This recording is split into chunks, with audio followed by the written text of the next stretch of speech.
Spurs because he always was that active and that defender. I think it's like.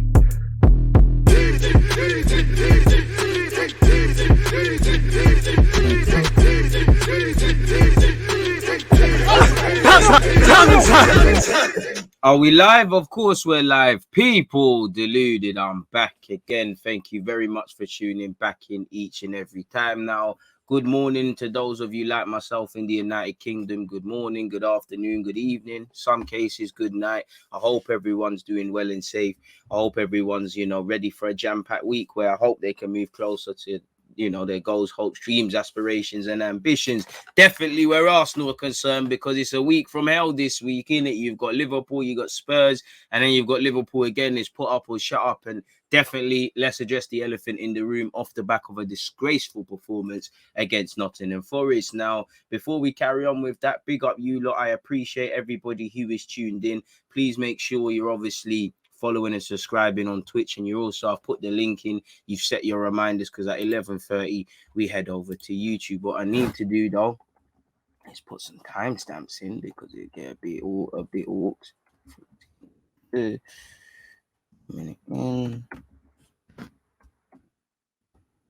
Forest Arsenal.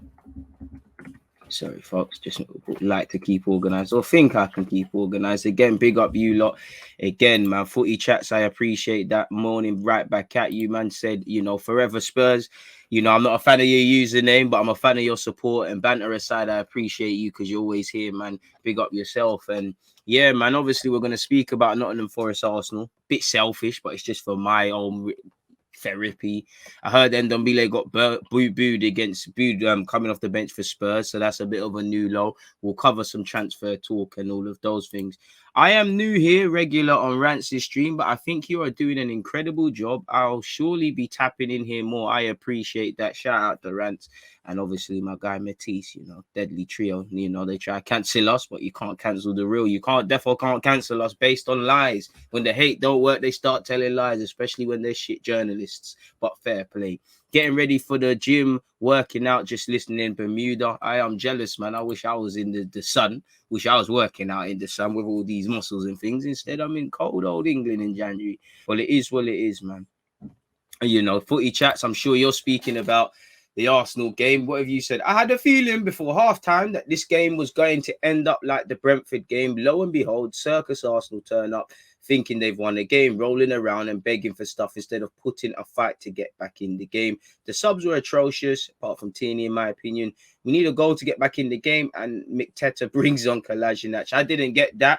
I know some conspiracy theorists on Twitter are saying, "Oh, he's bringing on that sub to tell the board that he needs to work. He needs more." I get it, but come on now, man. Like, I hear it, but I don't think the board are telling us. I think the board, the club, the fan base, hell, even his own teammates know Kolasinac is not levels or good enough. So it was bewildering to bring him on again, and I think it was quite cowardly. I think if worse comes to worse, you could have brought on the young Mika Beref, who's probably going to be out of his depth, but is a striker. Let him get his debut, run around. You could have brought on Amari Hutchinson. Instead, we've brought on a man that he's linked with Marseille. We clearly know he has no future here. It's quite bewildering when Kolasinac is involved. Almost bewildering for me as Cedric. Again, that people thought I had an agenda against Cedric because I always say he's not good enough.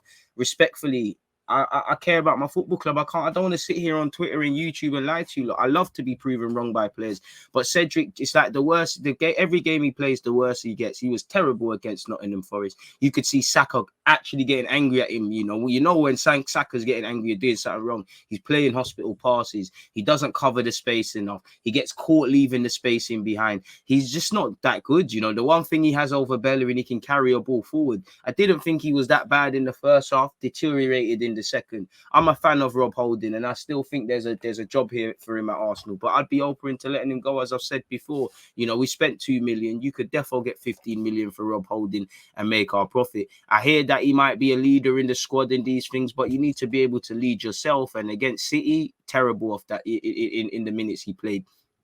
Yesterday, second half, just like Suarez, people were onto him before. The passing are terrible. We're meant to be Arsenal Football Club, and lately we've been playing decent football. Why are we passing like we're some pub team? Really, really and truly, it was. I know it was playing in the white kit and it was for a good cause, but we're taking being like Tottenham way too literally. It was just terrible. Everyone, and when I see performances like that, in fact, I couldn't ask anymore. Ben White looked like he had no ideas. We all know on the best of the days, Arsenal struggle with no midfield. And it looked like, again, Ben White and to a degree Holding, they're having to step into midfield because there's no technician there. There's a missing link, really and truly. So Leno, Ben White, Charlie Patino, you're a young guy. I can't really get at you too much. You lot, I can't ask anything more of you lot. Everything else was bewildering. And understand there needs to be rotation, and we've got Liverpool to come, and the games are coming thick and fast. But considering the game got cancelled, I felt we could have went even stronger. Big up Arteta for giving Tavares a chance, but you clearly weren't convinced in him from the start for whatever reason, because you subbed him very quickly, and he was terrible. Don't get it twisted; he should have come off. But that tells me you didn't really have faith in him in that game, and it's another game. I said it at the start of my live stream when I did the watch along. You've got to be able to trust certain players away from home. And Tavares, you've shown me you can't be trusted yet. It's not even just this. You did, Man United, Liverpool, Nottingham Forest. It's the mentality, getting yourself switched on. You're a young man, so I still stand by you, but you need to be switched on. I've got no faith in Cedric. Again, you're an experienced player. Why he's at Arsenal Football Club, I don't know. And it's quite bewildering. I'm not going to say it's bewildering letting Ainsley Maitland-Niles go, because for obvious reasons, but you could have at least let him go after this weekend because we need bodies. Again, it raises the question. Ainsley could probably play right back better than Cedric and probably could have been an option in midfield. What is the fallout plan for that? Clearly Cedric's the second choice. If anything happens to Tomiyasu, ironically out with a tight groin, I'm screaming put Ben White right back. But then again, you put Ben White there, Holding has to play at centre half. So again, I think this shows fans that football is about depth. Again, if Arsenal Football Club want to be challenging for the FA Cup, which I'm disappointed, it's another game I think Arteta's disrespected the FA Cup, and challenge for other things, you need a squad. And for me, there wasn't anything that went right yesterday. We're losing 1v1 battles. We're not fighting for the ball. People are looking clueless. Lokonga, again, can't be trusted away from home. Wants too much time on the ball and just looks like he's in a dangerous bit of form. Let him develop. I'm not turning on him. But again, some of these players can't be trusted. And this is probably why you need experience. Respectfully, we missed Xhaka yesterday. We missed Lacazette from the start yesterday. Even Tierney added something. But in relation to Xhaka and Lacazette, these are two players that couldn't have been, there could have been a reality. They couldn't have been here. If Lacazette got offers with a year left on his deal in the summer or got offered now, there's a decision to make. Xhaka, if everything went to plan, he'd be in Italy. So again, the long-termness in terms of that build-up plan, as much as we're doing this young thing, I keep saying it, there's the elephant in the room of the young players. The experienced players. Partey's put in a decent shift before he went on to AFCON, but we don't know what Thomas we're getting. Aubameyang was unbalancing the team on the best of days, highlighted with his poor form. Lacazette is not here forever. Squad players like Kolasinac, Marie, Cedric, anything but good enough.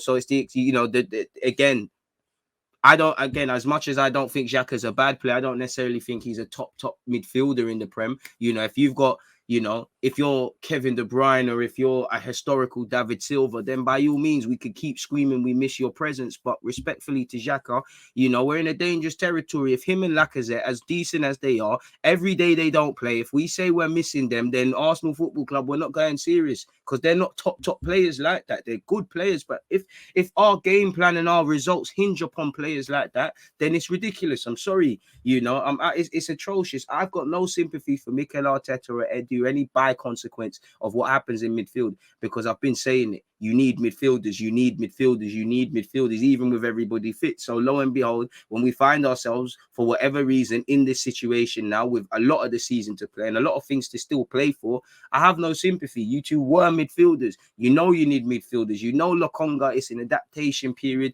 He's going to have great games like yesterday where he's anything but good, and you're wondering, hey, with the scouting reports really certain, you knew certain players were going off to AFCON. You know, watching the game again, you know, I don't understand why. It's a good experience for Charlie Patino to play next to Lokonga, but in terms of seniority, I think you should have went with Lokonga and Odegaard. Patino play further forward, and things like that. Did not, you know, clearly Tavares shouldn't have started from the start. It just terrible. The subs again, you know, I don't think Eddie and Nketiah had much to work with, but he did have a couple of chances. And this is, I can't see the song and dance begging my man to stay. He's a decent player. I would be open to him to stay for profit, but come on, man, you know, you're only as good as your weakest man, and football's a squad game, and we're not levels really and truly, you know. And for me, what annoys me, it's another away game where I think too many things have to go to plan for Arsenal to get a result. You know, nothing went to plan against Nottingham Forest. Apologies, through our own fault, you know, because we didn't do what we needed. But as we know, Nottingham Forest, that's a highlight of the season. They're 8th or something in the table. That might be the only positive. Some of them are going to tell their grandkids they knocked out Arsenal, and deservedly so. Take nothing away from Nottingham Forest. Everything I wanted in my Arsenal team, they reflected it. But yeah, they're galvanized. They're playing in front of their fans. It's the FA Cup. Historically, we know if you get at Arsenal, you have half a chance. And for a variety of reasons, I've been disappointed away from home. All right, cool. Brentford and Man City started the season. We were proper. We was worse than we was right now. There was injuries. There was COVID. Same things that are going on now. So you could say we was almost given a highlight. We knew what could happen. We've been dealing with the COVID thing for about 2 years. But yeah, I'll discount Brentford and City. But for me, Brighton, where we drew, United, where we should have at least walked away with a point, Everton, where again it was terrible, and now Forest. Anytime game plans go out the window or there's a bit of fight and things like that, we struggle. Of course, you know, I look at Leeds and I look at Norwich. Times we went away from home and did the business. Respectfully, their form, you should be doing that. So it was just terrible, man. Yeah, where we've been dealt a short hand, there's injuries, there's COVID, but we've been dealing with that. As I keep saying, look how many storylines, injuries, suspensions, heroes, villains we've had to get to January. You should have known. And again, you know, there's still 3 weeks or so. Well, yeah, technically 3 weeks in January. You need to sign someone as soon as possible. It could be done. Reality is, all the hard work is irrelevant if it becomes undone. You've got a 6-pointer against Spurs. You've got 2 big games against Liverpool. You know, it's terrible. And for me, I think Arteta could have. I feel it's a bit harsh saying he could have went stronger because COVID forced his hand. You know, I would have expected Tomiyasu, Granit Xhaka to play. Lacazette should have started. You know, at the end of the day, what did you give Eddie to start for? We're trying to convince a player right now, 6 months or so for the season's done, to stay. I'm sorry, but who the fuck is Eddie Nketiah? He's not that good enough for any of that. Like, I love him. Hey, Lem boy. Think people give him a bad rep. Think there's potential in him and all of that jazz. But I mean, come on now, man. You know, we're making dead things feel like Beyonce and that, respectfully. You know, this is dead. You know, and I've told you, look, anytime it's a serious game, that phone don't ring. It's a deadline. It's a deadline. Is if he was a trap star, he's not making no bread. Go and work legitly. It's dead. Sell Eddie and Nketiah. Go and make your peas. You know. Why Lacazette didn't start, I don't know. I hear you want to give opportunities to people, but this is where I feel we could have went with a strong team, and we need to keep momentum and win. The best thing would have done to start Lacazette and Tierney, and you brought on Tierney, Lacazette when it was too short. You know, Arteta could have done better. For the players, mentally, he was never there. Nobody won their 1v1 battles. The passing was terrible, you know. Gaps all over the field. Really, we're lucky that was only 1-0, respectfully. You know, no shots on target. What the hell was he, you know, tactics are one thing, but what the hell were you lot thinking when you travelled to Nottingham from London? What the hell was going on? Reality is Charlie Patino's done a lot more than the bulk of you. You know, Odegaard tried a thing, but it weren't good enough. It was horrible, bro. Strange sub, and then you've got Arsenal fans behaving strange as well, bro. Saying, "Oh, it's just tell Kroenke and the board that he needs to buy players." Well, what sort of fucking stupid conspiracy theory thing are we working with? He brought on Collage that come on, were bewildered and had no ideas and them thing there. Like, why can't we just call a spade a spade? There was no ideas. Like, man, don't try to understand everything. Was strange, bro. Strange. Midfield is our biggest weakness, but people wanted to fight me, you know, for saying things like this. You know, we're going to live or die with our midfield, even our midfield when our strongest options on Partey and Xhaka are debatable. So when you throw up any of the other partnerships, there's an issue. Any surprise, not to blame it all on the midfield because, you know, we're all in this together, but any surprise we're struggling to connect with the front three, Any surprise how we're not relieving the pressure, taking the ball off the centre halves, and Ben White's having to do this Rambo thing, just dribble with the ball inside? Until you sort out that midfield, get some composing number 6s, get number 8s where in games like this can relieve the pressure, take extra touches, win a foul, make something out of nothing. It's a myth. And I've got no sympathy because Mikel Arteta and Edu were midfielders, and we've been sitting here and saying this, or I definitely have, from the moment we brought in Thomas Partey. You needed that partner. We're gonna live or die by midfield, and if it's a dangerous game. If I'd have to say Arteta's deluded if he believes generally in any of their midfield options can make you a top 4 team consistently. And like I said, I'm not slandering them. I think they can all be part of the squad, but again, can you honestly, any Arsenal midfield pivot put together and say, okay, cool, that's my pivot? You can't say that with your heart. There's a lesser of two evils. You can say your first choice fullbacks now. You can say your first choice centre halves. Ben White and Gabriel might not be perfect, but there's cool. You can say your keeper. You can find some man for the 10. You can, whether it's Saka on the right, Martinelli, Smith Rowe, you can do a thing in that regards. Yeah, but in the middle of the park, and then we're never going to improve until the middle of the park's addressed. You look at half the teams in the league, City, Liverpool, as fantastic as they all are, dissect it a bit and look at the midfield. Forget the personnel, just look at the midfield. Historically, Liverpool, again, you've got Fabinho there. You might have a Henderson, Milner will chip in. You've got Thiago. You've got something. They can dictate games. They can control it. Fabinho, man called him Fabiano. Fabinho, you saw against Spurs when he's missing, the fullbacks look a bit clueless because that safety net's gone. This is the difference. Everybody's hit and miss. There'll be 2 good games, man, are saying, the pennies dropped for Partey. Now, I don't know what's going on with Partey. Granit Xhaka, again, he's always one good game or bad game away. I don't think he's a bad player. But none of these players historically can be relied upon. And, we was dealt a shorthand. We had enough injuries. We're down to our bare bones. Obviously, if we had Smith Rowe, Tomiyasu, a couple of other players, I think it's a completely different debate. But reality is, I've got no sympathy for no injuries. Obviously, I've got sympathy for people contracting COVID, but injuries and absences, these things happen in the season. And as an Arsenal fan, you know when things can go wrong, things go wrong. When this injury thing, we really understand it. Just the other day, how much all our fullbacks were gone.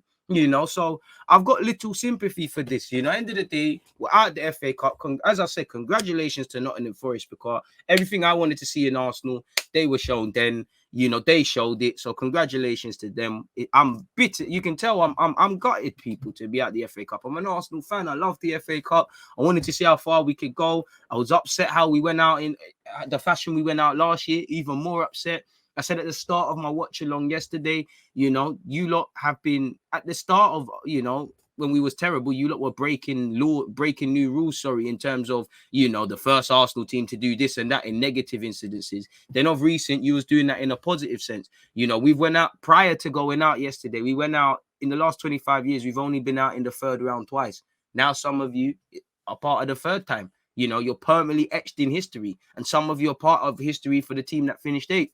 Reality is there's still a lot to play for, I don't buy all of this. Now we can focus on the top 4 and that. Yeah, we have to because we've got no choice. But if we want to listen, if we want to be a serious team, you got to be able to compete on multiple fronts. And for me, it's disappointing because you never turned up. You never turned up regardless. There was never, normally when people are injured, other people stand up to be counted. I saw a little bit from Martin Odegaard. I saw Patino within his capabilities try. I saw Tierney bring something. Leno saved a very good effort from James Garner, so I can't get at him. I don't think Ben White was terrible.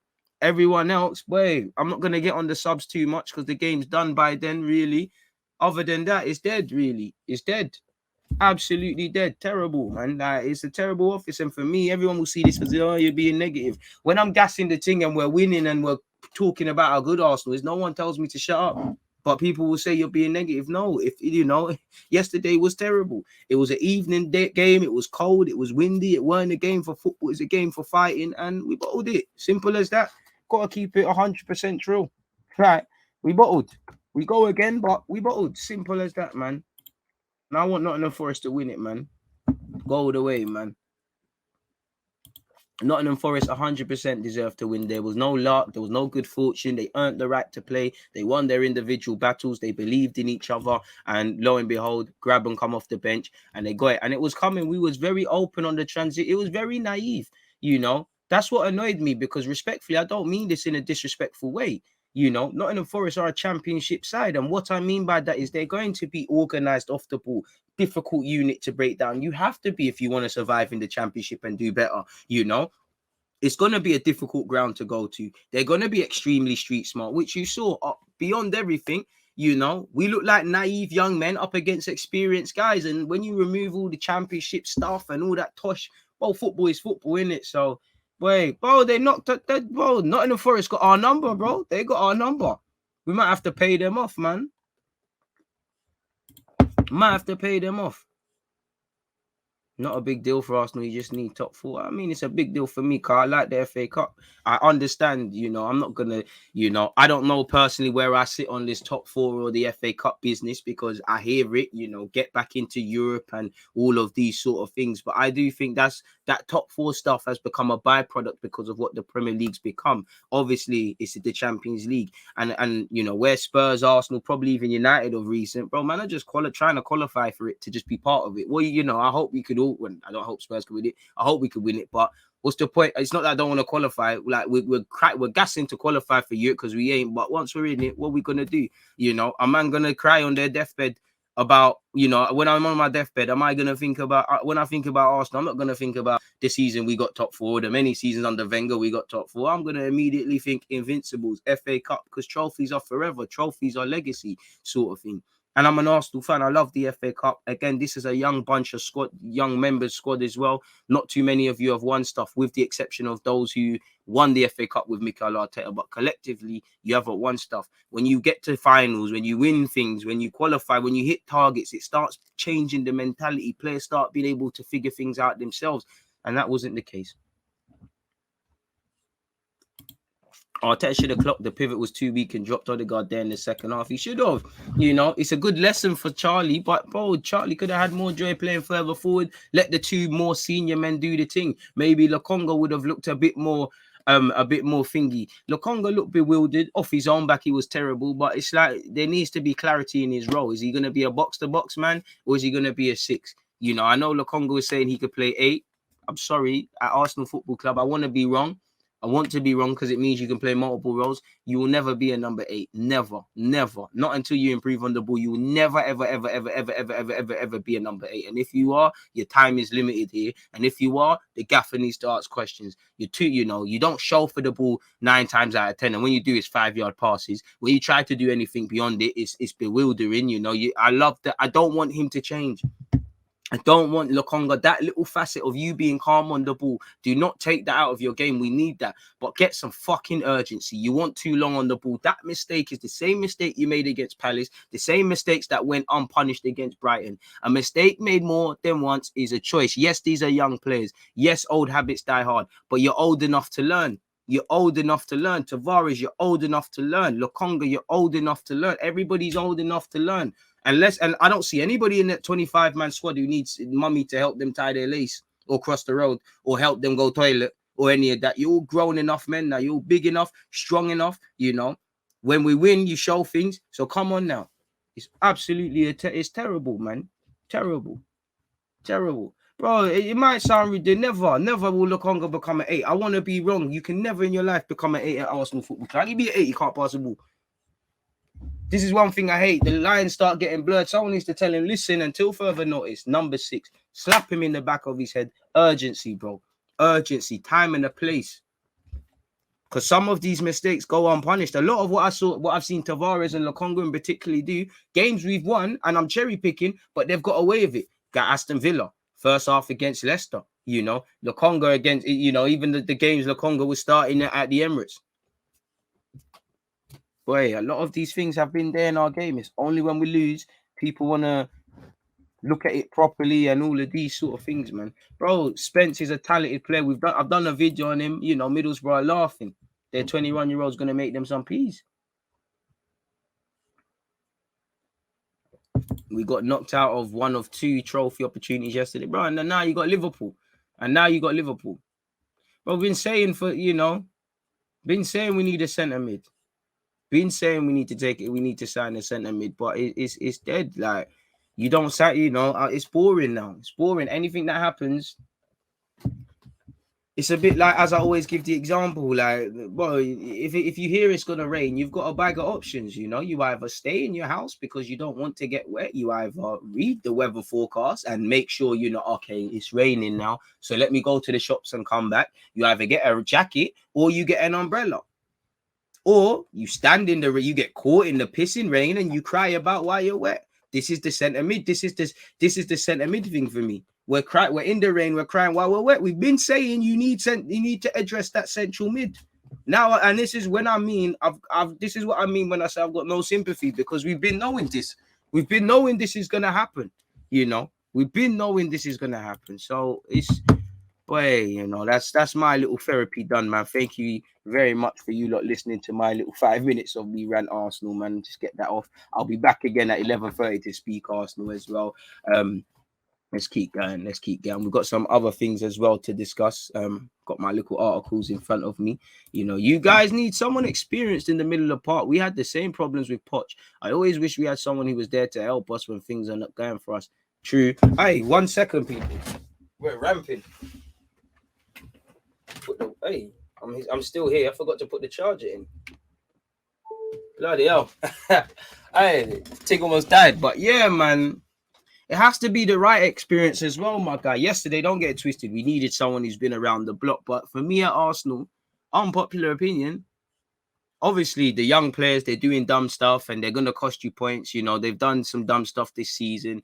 But I'm less confident in the experienced players. Even the two players that I'm crying that, it's always the one that isn't involved at every club that's there. But, when you look at in comparison to the young players at Arsenal and the older players, it's the older players where you're like, I think Xhaka is a leader. I don't think he's, pardon me, as bad as people make out. But truthfully, in your heart, you don't know what Granit Xhaka you're ever going to get.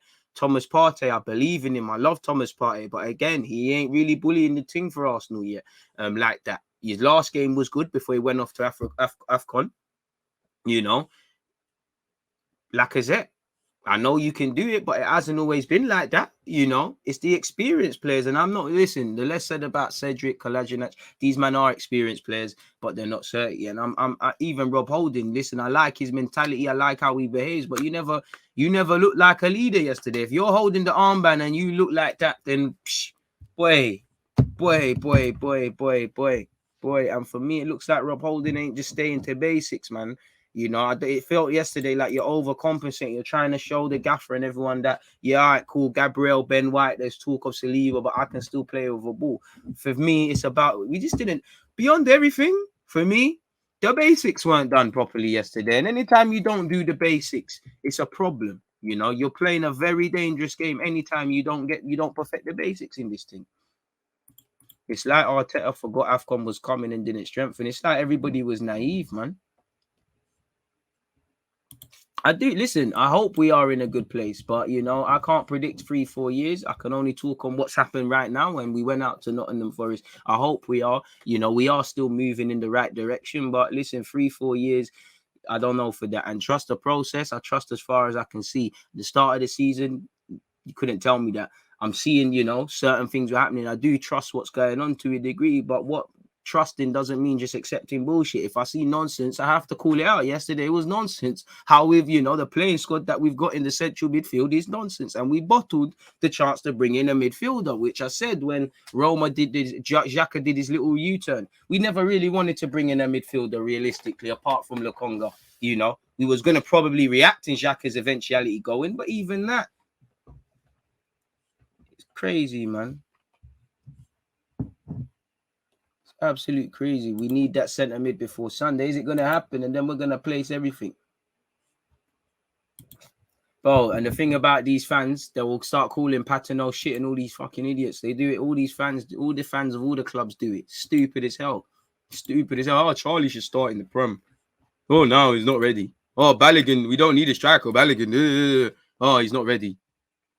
People just love making hot statements without actually, none of these guys are ready, but people just make these hot trash statements without knowing anything, really. Just living to be it. Like, Ridiculous, man.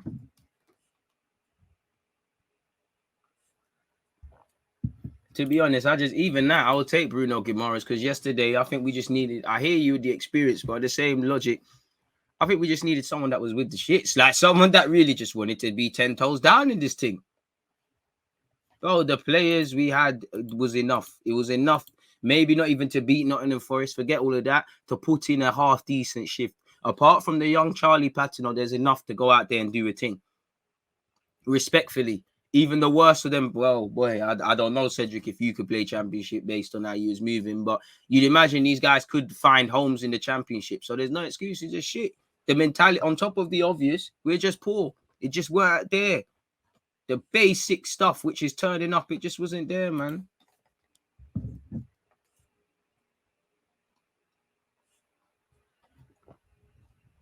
Crazy.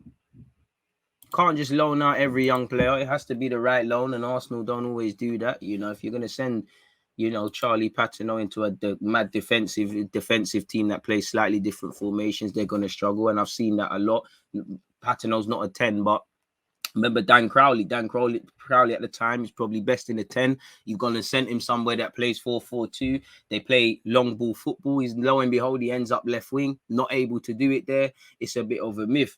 And I look at one of them already in the Athletic. One of them, the Metchia brothers. It was quite interesting. He spoke about when he went Championship, it worked for him in the sense of, he tried to fight and things, but you've come from an academy playing one way. It's kind of a fallacy to play that way right now, isn't it? So he said when he went somewhere, where did he go? I think he went to Germany, and he technically was, the 23s were playing in the senior league, and that helped him out. And I think Chris Willock spoke about that as well. So it's the right one, man. It's all about the right one. But Balogun was out of his depth. Sunderland, Balogun was out of his depth, and I expect them to be out of their depth. These players have never played. It might as well, in Charlie's case, it might as well have been Barcelona.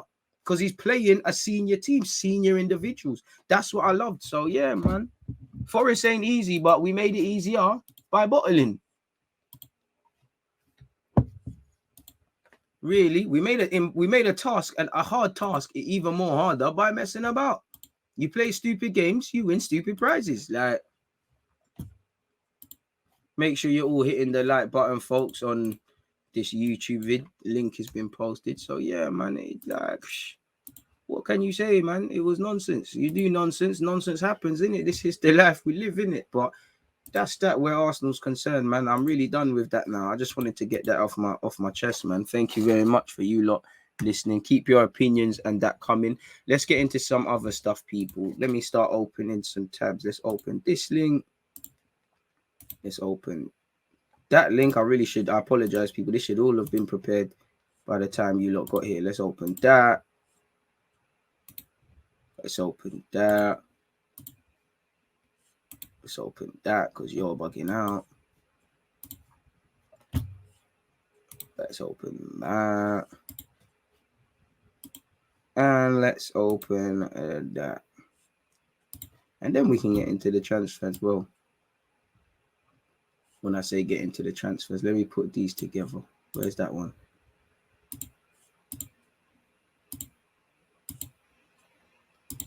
Oh, that's annoying. Anyways, we'll just see where we're getting with these things, people. But anyways, let's start with Ndombele. Now, Ndombele is a player I like a lot. I wanted him when he was at Lyon.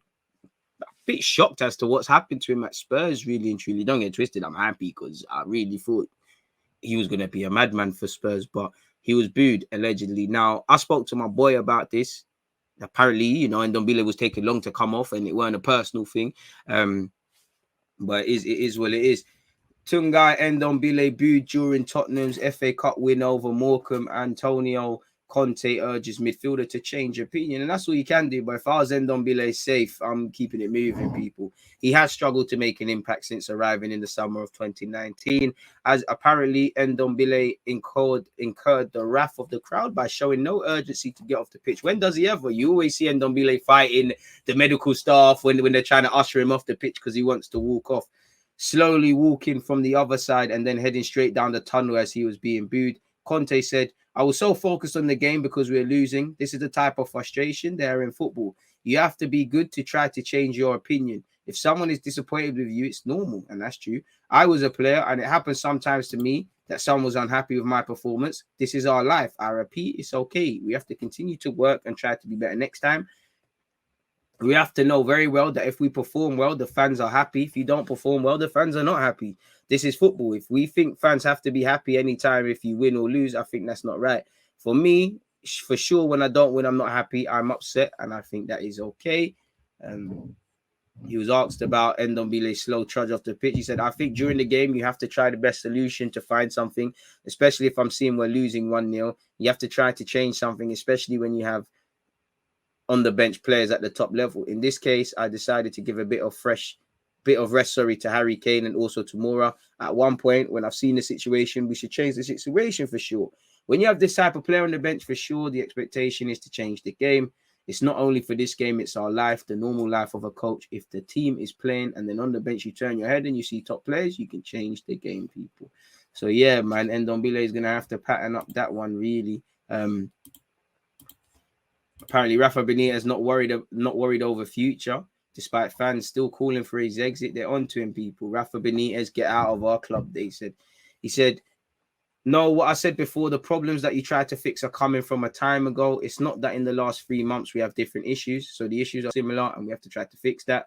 I have the experience to do it. I will try to do my best. If some fans understand that, they will support the team. That is the main thing, to stay behind the team.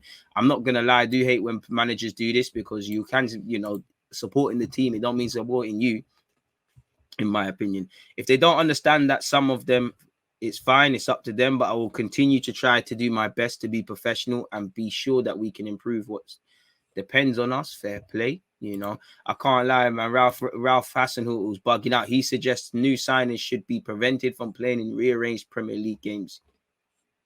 Bit of a mad comment. He suggested that new signers should be unable to take part in rearranged Premier League fixtures originally scheduled before they join their new team. So what if you have another goalkeeping crisis? But anyways, let's see what's going on. He said, I think it should maybe be something the Premier League is discussing. How many games have we postponed? I think 16, 17, 18 games so far. Is something that you cannot stop playing in December and wait for a signing in January to play. Nobody did this, but it could be in the future be an opportunity. You shouldn't get that. We could sign 4 players now, and against Brentford, we could play with a completely different squad. Do it then. We can also now, with our new owners, sign 3 players, and I don't think it's really fair for them to play in games that have been postponed. I'll leave you lot to draw your opinion, Carl. You're bugging out, Ralph Hasenhuttl, man. I don't know what you're on there. Basuma, apparently, Aston... Wait, where's this first? Yeah, first things first, people. Aston Villa set to beat Premier League rivals Chelsea, Newcastle and West Ham to sign Luca Dean. Apparently, he's keen to play under Steven Gerrard. 25 million could be a shrewd addition for the 28-year-old, and you'd give them another dimension at fullback to go with Coutinho. That could be bringing some mad creativity. He's not played since losing 4-1 to Liverpool in the Merseyside derby December the 1st. Rafa Benitez and Luca Dean are not seeing eye to eye. I would have thought Chelsea might have moved for him, but maybe they thought, it's probably too expensive, for a 28-year-old. In January, maybe we could get someone with more longevity, someone that could push Chilwell a bit better. Not saying he couldn't. Basuma's been linked with Aston Villa. As you know, he enters the final 18 months of his deal. Probably be sold in the summer, in my opinion. But for what it's worth, Aston Villa are interested in Basuma as he enters the final period of his deal. As you know, the 25-year-old is with Mali currently preparing and taking part, better yet, in the Africa Cup of Nations. Potter simply said no if any team had been in touch with him, people, for Basuma. And I'm sure a lot of Arsenal fans will feel some sort of way, really, because we would have loved to have seen him in an Arsenal shirt. But that's Basuma. We'll get into some other transfer news in a second. I'm just trying to make sure. And apparently, for what it's worth, Brighton have said they will not sell for less than 50 million. I can't see Arsenal I can't see us finding 50 million for him in January, because it seems like there's some other targets. Leicester versus Everton, due to player availability, has been postponed, people. That was due to happen on January the 11th. Apparently, Chelsea keeper Mendy's tested positive for COVID-19 as the COVID virus has struck the Senegal AFCON squad, and they're playing today. So yeah, apparently Ndombele is hopeful of a move away from Chelsea. I mean, from Tottenham in January. People, the Athletic understands. It seemed like he was going to keep it moving, anyways.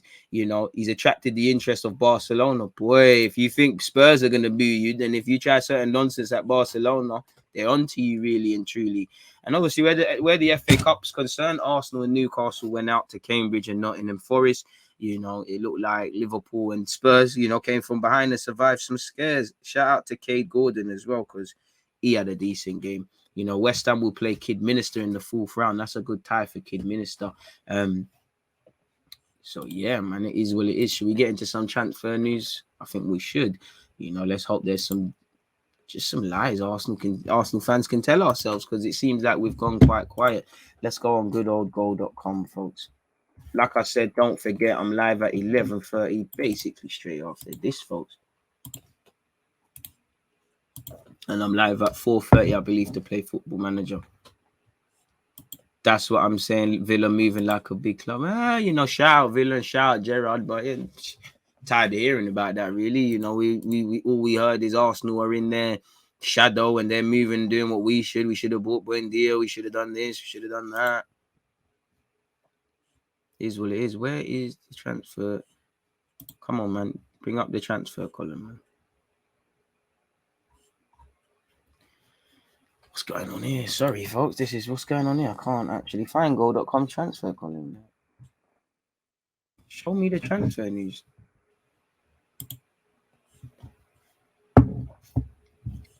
For what it's worth. Oh, here we go. Sevilla, prepare new Martial offer. Barcelona are already in a bid for Lisandro Martinez, the defender from Ajax. Barcelona are not planning to make a move for Renato Sanchez. Newcastle are hopeful on Kevin Botman's deal finally being done. They've also added Leipzig's Okafor to their shopping list. What else is going on? Apparently, in Manchester United want to sign Milinkovic-Savic. PSG have submitted an offer for Rudiger. All the offers about Atletico Madrid want Cedric Suarez are gone. Maybe off the back of yesterday. I wonder who showed Simeone's footage. Cavani is apparently not seeking an exit from Manchester United in January, according to Ralph Rangnick. If we go on BBC.com and see their transfer news, Steven Bergwijn could be on his way out of Tottenham, with Ajax among the interested parties. Allegedly, Mbappe could turn down and move to Real Madrid and sign a new contract with PSG. How many times we heard that? I need to click on that article. We're definitely going to circle back on that one. Oh, you've got to subscribe. No, well, we will not see what that one says, people. You got to subscribe. Chris Wood is drawing interest from Newcastle United. Kolasinac has held talks with Marseille. Whether he'll join or not is a different thing. Thomas Tuchel said Barkley will be allowed to leave this window. But apparently Manchester United have not received any offers for Paul Pogba. And I saw another rumor yesterday that, you know, he hasn't been offered a contract extension since the summer. What is this saying? What is all of this? This is just someone's personal opinion. United not had a single offer for Pogba.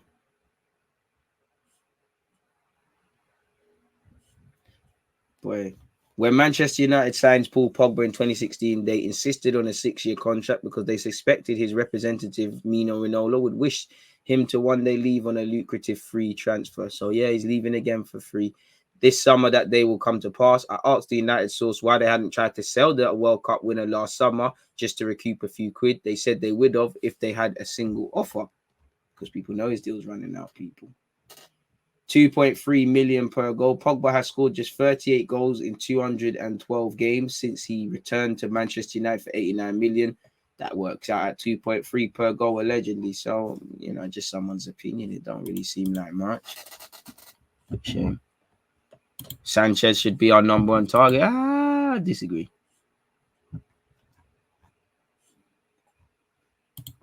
I don't know why that's news. The way he put it, I thought he was gonna tell us something new about this Pogba stuff. Like, I mean, what? I thought, if anyone was gonna bid for Pogba in the summer, they would have made lowball offers, so it wouldn't have got anywhere. And it did seem like there was other priorities because everyone knows to review Pogba's situation, between now and in the summer, really, and wait a year, see what's going on with his contract.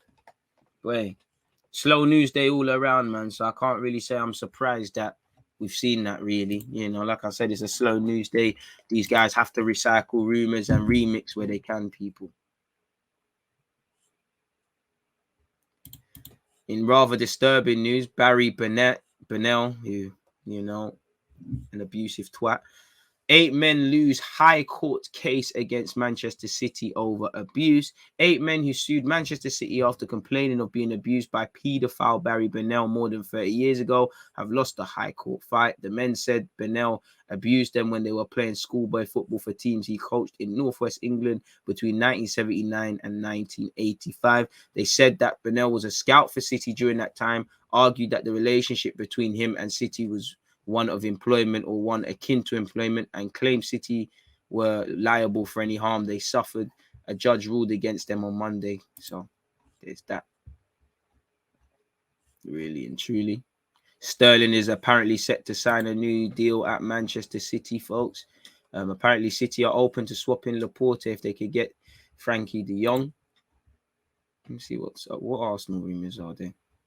Oh, yes, Vlahovic. We could have done with you to score some goals.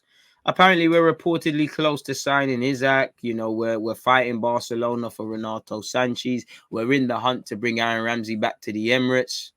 We've held talks over both Kulusevski, Arthur, and Bruno Guimaraes. Aston Villa's Douglas Luiz is of interest to Mikel Arteta. We want Dennis Zakaria, and as you know, the one big name is Vlahovic. So, I don't know what to believe. I don't believe much of it, but it is what it is. Make of that what you will, folks. What else are you lot saying in the comments? Thank you, Lord. Barkley can go. It didn't bang at all, man. He needs to keep it moving, really and truly. Arsenal should sign Barkley. Do us a favor. We've already got players with poor decision making. I don't need any more. We've got players that have poor decision making on and off the field. So I don't think we need Barkley to add to that, really and truly. We've got our own deadwood. No matter how much you polish a turd, it's still a turd.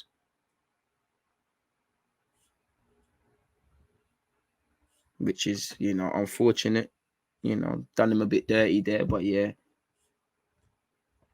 He might not want Arsenal, but the rumours won't go away, man. So we have to just keep discussing it.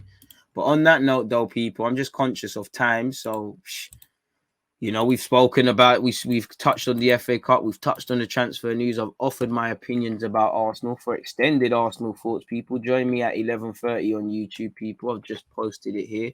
Big up the Twitch gang. Make sure you're following and subscribing on Twitch, especially if you've got Amazon Prime. It supports the channel at no extra cost to you if you sign up via that on this platform. But yeah, man, I'm going to love and leave you lot. You lot, hopefully you've had a good start to your day, and hopefully I've added some value in some way, shape or form. I'll catch you lot at 11:30. There's always just that active when that defenders, I think, like